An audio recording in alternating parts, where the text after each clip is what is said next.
Speciālistu grupa, kuru vada Daugavpils pilsētas domes priekšsēdētāja pirmais vietnieks Jānis Dukšinskis, uzsāka gatavošanos 3. starptautiskajai turisma konferencei.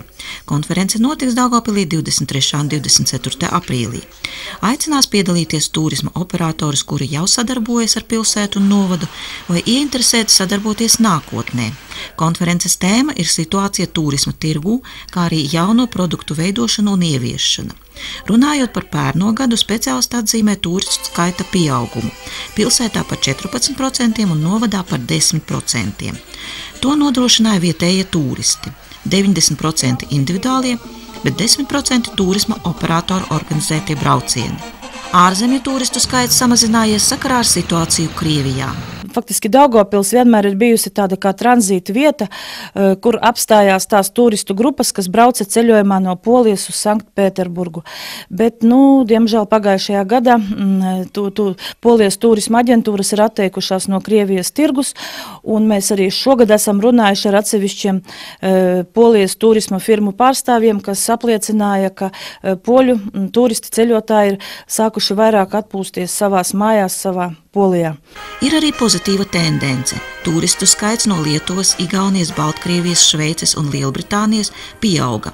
Pēc speciālistu domām piedalīšanās dažādās izstādēs ārzemēs dod labus rezultātus.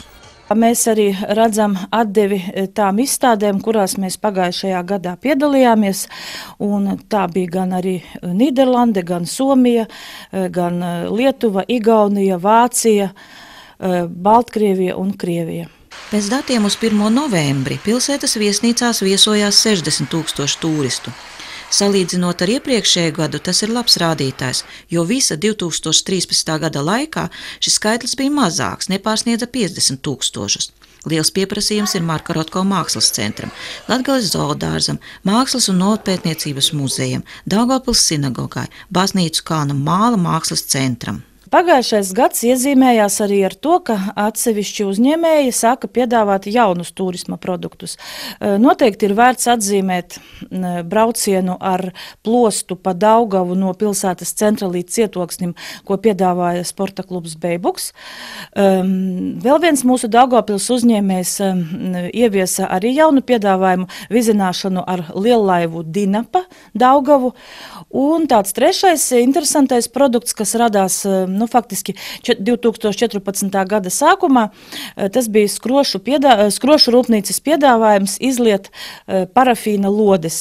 Un šis produkts ir pieejams tikai ziemas apstākļos.